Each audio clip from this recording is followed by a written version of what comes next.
साल था 1789 जब यूरोप के राजा और रानियां अपने एब्सोल्यूट पावर के साथ राज करते थे। तब फ्रांस में एक ऐसी बगावत हुई जिसने पूरे कॉन्टिनेंट को हिलाकर रख दिया। कॉमन लोगों ने बास्टाइल जेल पर कब्जा कर लिया और एक पुराने जमाने के राजतंत्र को गिराने की शुरुआत कर दी। ये सिर्फ एक पॉलिटिकल अपराइजिंग नहीं थी, ये एक नए जमाने के विचारों की आगाज थी। ऐसी सोच जो कहती थी क्या एक ऐसा समाज हो सकता है जहाँ सब बराबर हो, जहाँ आम आदमी के पास भी अधिकार हो। ये मोमेंट था जहाँ सोशलिज्म के बीज बोए गए, एक ऐसा विचार जो बाद में यूरोप को ही नहीं पूरी दुनिया को बदल देगा। फ्रेंच रिवॉल्यूशन के बाद आजादी और समानता जैसे पावरफुल आइडियाज यूरोप और एशिया में तेजी से फैलने लगे, लेकिन हर कोई पूरे सिस्टम को पलट देने के पक्ष में नहीं था। सोसाइटी में तीन बड़े ग्रुप्स उभर कर आए, लिबरल्स, रेडिकल्स और कंजर्वेटिव। लिबरल्स चाहते थे कि हर धर्म को टॉलरेट किया जाए, मोनार्क की पावर लिमिटेड हो और एक इलेक्टेड पार्लियामेंट हो, लेकिन वो लोग यूनिवर्सल वोटिंग राइट्स के सपोर्टर नहीं थे। उनका मानना था कि वोट का अधिकार सिर्फ प्रॉपर्टी ओनिंग मैन को ही होना चाहिए, औरत और गरीब आदमी उन्हें इंतजार करना होगा। लेकिन रेडिकल्स का सपना था एक ऐसा नेशन का जहां सरकार मेजॉरिटी लोगों का सच्चा रिप्रेजेंटेशन करे। वो वुमेन्स सफ्रेज यानी औरतों के वोट के अधिकार को सपोर्ट करता था और अमीर जमींदारों और फैक्ट्री ओनर्स के प्रिविलेज के खिलाफ था। कंजर्वेटिव जो पहले किसी भी तरह के बदलाव के खिलाफ थे, अब मानने लग गए थे कि कुछ चेंज तो जरूरी है, लेकिन वो चाहते थे कि ये बदलाव धीरे धीरे हो, बिना ट्रेडिशन में तोड़फोड़ किए। इसी दौरान यूरोप में इंडस्ट्रियल रिवॉल्यूशन का उदय हुआ।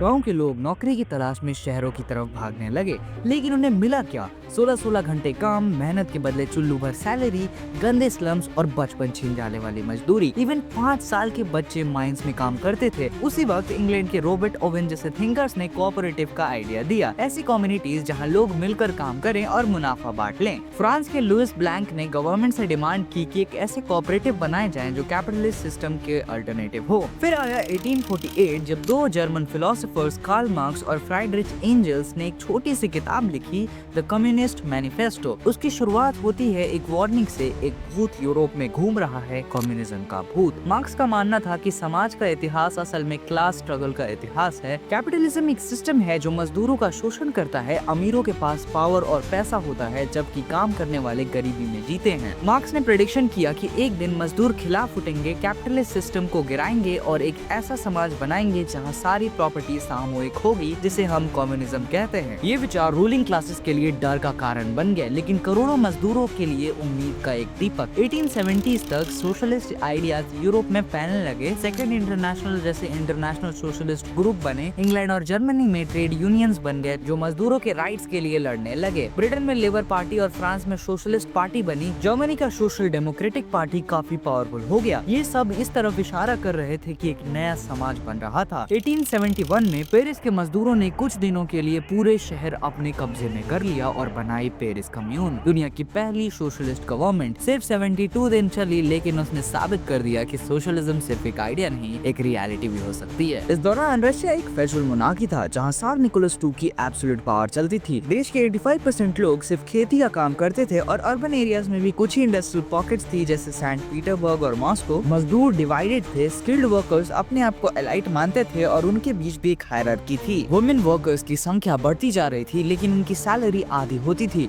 1902 और 1905 में पीजेंट्स ने लैंडलॉर्ड्स को मार दिया और रेंट देना बंद कर दिया। 1905 के ब्लडी संडे इंसिडेंट के बाद पूरे देश में स्ट्राइक्स और प्रोटेस्ट का सिलसिला शुरू हो गया। लेकिन ये सब सुनने के बाद सार ने डूमा बनाई, एक इलेक्टेड पार्लियामेंट, लेकिन उसे बार बार तोड़ दिया गया। रशिया में 1898 में Russian social democratic workers party बनी थी, लेकिन ये पार्टी दो कैंप्स में बढ़ गई। बोल्शेविक्स लेनिन के लीडरशिप में जो डिसिप्लिन पार्टी चाहते थे और मेंशेविक्स जो डेमोक्रेटिक और इंक्लूसिव मॉडल में बिलीव करते थे। लेनिन का मानना था कि पीजेंट एक सिंगल क्लास नहीं है, इसलिए उन पर रिवॉल्यूशन का भरोसा नहीं किया जा सकता। उन्होंने काम करने वाले लोगों को ही मुख्य शक्ति माना। फरवरी 1917 में पेट्रोगार्ड में एक फैक्ट्री लॉकआउट हुआ। रशियन वुमेन वर्कर्स ने स्ट्राइक स्टार्ट की और इंटरनेशनल वुमेन्स डे के रूप में प्रोटेस्ट ने शेप ले लिया। पुलिस ने क्राउड पर फायर करने से मना कर दिया, आर्मी ने भी साथ दे दिया और सार ने फाइनली गद्दी को छोड़ दिया और प्रोविंशियल गवर्नमेंट बन गई। लेकिन सरकार और पेट्रोग्राड सोवियत के बीच पावर का स्ट्रगल शुरू हो गया। इसी दौरान लेनिन एग्जाइल से रशिया वापस आए और अपना अप्रैल थीसिस दिया, पीस, लैंड एंड ब्रेड। उन्होंने मांगा वॉर खत्म हो, जमीन पीजेंट्स को मिले और बैंक्स नेशनलाइज किए जाएं। अक्टूबर 1970 में बोल्शेविक्स ने सीक्रेटली मिलिट्री टेक ओवर की प्लानिंग की। 24 अक्टूबर की रात को उन्होंने विंटर पैलेस पर कब्जा कर लिया। मिनिस्टर्स अरेस्ट हुए, रशियन रिवॉल्यूशन कंप्लीट हो गया। अब एक बड़ी सोशलिस्ट स्टेट सोवियत यूनियन का जन्म हो चुका था। लेकिन कहानी यहीं खत्म नहीं होती। 1918 से 20 के बीच सिविल वॉर छिड़ी, reds versus whites versus Green's.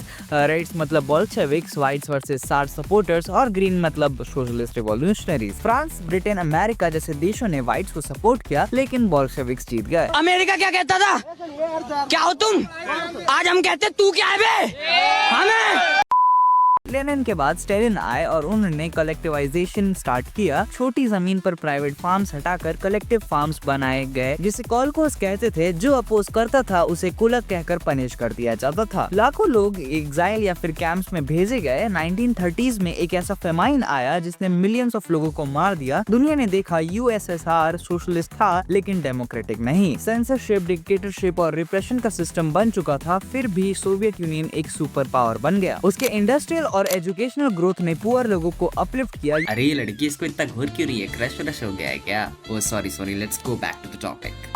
USSR ने सोशलिज्म को ग्लोबल फेस दिया। कॉमिंटेल जैसे इंस्टीट्यूशन बन गए। भारत के एम.एन. रॉय, जवाहरलाल नेहरू, रविंद्रनाथ टैगोर और शौकत उस्मानी जैसे लोग यूएसएसआर गए और उस सिस्टम को देखा और उसके बारे में लिखा। इंडिया में कम्युनिस्ट पार्टी बनी और लोग सोवियत एक्सपेरिमेंट से इंस्पायर हुए। 20th सेंचुरी में सोशलिज्म और कैपिटलिज्म का क्लैश दुनिया की पॉलिटिक्स का सेंटर बन गया। कोल्ड वॉर से लेकर डीकोलोनाइजेशन मूवमेंट तक। और आज भी जब हम हेल्थ केयर, एजुकेशन या इनइक्वालिटी की बात करते हैं तो वो डिबेट वही पुराने क्वेश्चंस के अराउंड घूमती है। क्या ये सोसाइटी सबके लिए बराबर हो सकती है? ये थी कहानी कैसे एक रिवॉल्यूशन से जन्मा आइडिया सोशलिज्म बन गया, जिसने सिर्फ यूरोप को ही नहीं पूरी दुनिया को बदल दिया। एक याद दिलाने वाली कहानी कि दुनिया जैसी है वैसी बनी है और अगर इंसान चाहे तो इसे दोबारा कर सकता है। अगर आपको ये वीडियो पसंद आई तो जरूर देखिए मेरी फ्रेंच रिवॉल्यूशन वाले वीडियो, जहाँ हम बात करेंगे कि ये हुआ कैसे। और लाइक सब्सक्राइब करना मत भूलना और शेयर भी कर देना, जिससे तुम्हारे दोस्त की भी हेल्प हो सके,